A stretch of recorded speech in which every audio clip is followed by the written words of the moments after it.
Cat games are making a comeback, guys. Over the past years, some of the best games to come out have been cat games, and I honestly think that they're being overlooked. There are some other good games out there, sure, like dog games, raccoon games, hedgehog games, goose games, lamb games, but cat games? They're on their own level. Night in the Woods, Cat Quest, and Stray. There have been some amazing cat games over the past several years. Steam has a whole page just recommending cat games, and also Nekopara for some reason. And this year, we have two major cat games being released. Cat Quest 3 coming in August, and the one that we're going to be looking at today, Little Kitty Big City.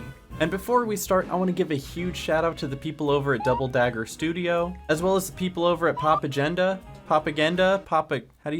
what is that? For providing me with a Steam key for this game. I've been following it ever since I saw it shown at the Nintendo Direct last year, and I've been counting the days until I got to play it, so thank you very much. Okay, review time. As we begin, you'll notice that the game has two major themes. The first being the little kitty. Very tiny little guy. And he does a lot of little cat related things. He knocks things over, he takes naps, he writes on a keyboard, he takes more naps, he hides in boxes like Solid Snake.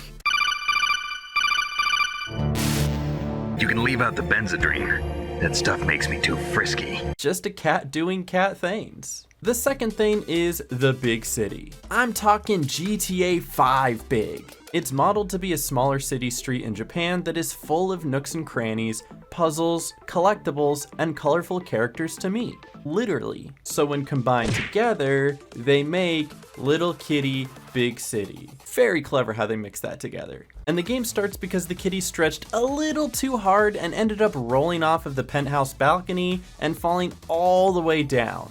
Which you shouldn't feel too bad about because I'm doing that twice a week. And now our kitty is lost in the city trying to find their way back home. And how do they do that? Well, the Banjo-Kazooie way of collect-a-thoning. Kind of. So to understand what you're supposed to do is quite simple. There's a path you need to take to get to the top of the apartment building, but it requires you to climb up this giant stretch of ivy. When you first start out, you can't climb on any of it at all because you're too hungry and need fish to eat. Similar to how I can't get any of my work done until after I've eaten my Taco Bell. You're secluded to a smaller part of the city, and the crow you meet agrees to trade you a fish for 25 shinies. This is not a reference to the term shiny popularized by the Pokemon franchise, because that would probably take an eternity longer. Instead, it's 25 shiny objects that can be found lying around by interacting with objects or by recycling. And I sure do love a game that promotes recycling. And after you get the first fish, you earn 1 cat paw of stamina in order to climb the ivy. Ooh, wow, that's so exciting! Oh my god! But then there's this second larger wall of ivy to climb. The problem is 1 paw of stamina isn't enough. 2 paws of stamina, still not enough. 3 paws of stamina, still nothing. So you need 4 whole total paws of stamina to start this journey up the building. But once you've scaled the first wall, the rest of the city opens up for you to find these other 3 fish. And it's as easy as that from there. Gather the fish, climb to the top, roll credits, and then jump off the building because it would be funny. But that is just the base of the game. It could take you less than an hour to do all of that easily. So it's a good thing that that's not the main draw of the game. The real character comes from the characters. Obviously, the main character has a complete personality of his own. There's a dedicated button to meow and emote, you can knock things off of ledges, and you can even spin around in circles. He's an artist, a soccer player, a chess master, and checkmate. And they even added that he was scared of cucumbers, which I had no idea that was a thing cats did until like a month ago when my girlfriend showed me this TikTok. And there's tons of other great characters too. One of the first characters you meet is this cat who lives out on the streets who tries to teach you, a cat that lives in the sheets, how to catch a bird. And so as you go throughout the city, you can catch and release birds all over, and then try to avoid their falling shit. They didn't have to program in falling from the sky, but I kind of appreciate that they did. Another character you meet is this Tanuki that insists he isn't a raccoon, and also built a portal through time and space and may or may not be responsible for all the water pipes bursting throughout the city due to his time travel shenanigans. And if that is the case, you'd have to assume that it's probably not stopping there, right? What other damages has he done throughout history? I'm pretty sure I see him in one of those Bay of Pigs photos. I think he heard the word pigs and thought it was something completely different, and next thing you know, he was in Cuba. There's also this duck father who lost all of his kids, and these ducklings are just all over the city, playing video games and getting lost in a dryer. Kids, I shouldn't have to say this, but don't ride around in dryers, or else Sonic the Hedgehog from the 90s is gonna come for you. If you think it's smart to climb in a dryer, you're really all wet. But I love that if you try to return the ducks before you find them all, the dad is just like, "F it, you can hang out with the cat until everyone else is found." And then you just got this little swarm of ducklings sprinting behind you everywhere you go.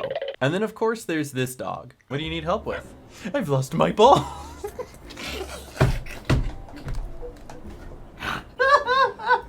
And all of these connect into this collect-a-thon aspect of the game, since collecting all of the ducks, as well as finding all of the Shiba's balls, mark off in your achievements. Sorry, your cat achievements. These are all linked to different activities and collectibles throughout the city. Finding all the nap spots, investigating all the trash cans, delivering rubber duckies to the pond, before this dog launches them into the next galaxy. Hey, it turns out I need this. Oh!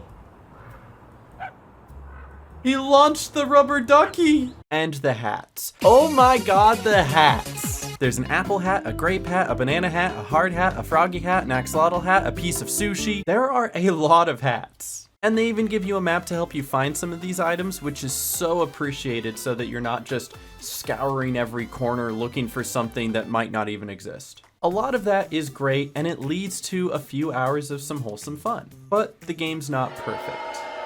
Okay, who am I kidding? You play as a cat, of course it's perfect.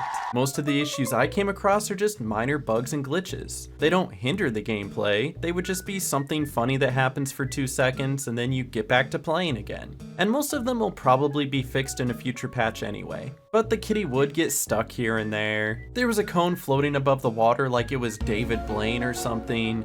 And then the cat was also floating on top of a beetle at one point. And then the cat can just glitch through the wall sometimes. Why go the easy way when you can glitch through the wall? You know what I'm saying? I also personally had issues with some of the controls. I was playing with a DualSense controller and it would tell me to use the X button for photo mode, but X is my jump button, so obviously that wasn't working. And then it would tell me to press down on the D-pad for the map, but when I did that, it opened photo mode. My girlfriend also played the game on her PC with an Xbox controller and didn't have any control issues at all, so it could just be me.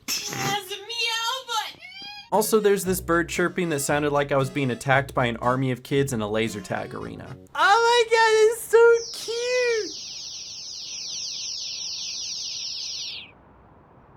Yeah, bird, you good? Outside of those little things, this game was an absolute joy to play. The character dialogue is definitely one of its stronger suits, bringing full personality to the characters, and the ability to explore at your own pace without feeling rushed gives it a relaxing and casual atmosphere. There are no game overs, the cat can't get hurt or die. Trust me, I tried.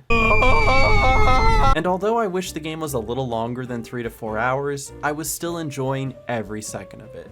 So yes, it's like Untitled Goose Game, but with a cat and less violent. We're gonna swipe at this person's feet, maybe they got bread. You got bread? Oh my goodness, I've killed her! Okay, maybe the same amount of violence. But I hope you enjoyed the review. If you've played the game already, let me know what you think of it down in the comments section below. You can go ahead and subscribe if you like this type of content, because currently I'm working on like a 3-hour video of reviewing every single LEGO game, and that sure will be a video. But otherwise, I had a ton of fun with this game, and I hope you had fun with this review. I will be playing Cat Quest 3 when it comes out in August, so look forward to more cat games, and I'm gonna get going. Bye-bye.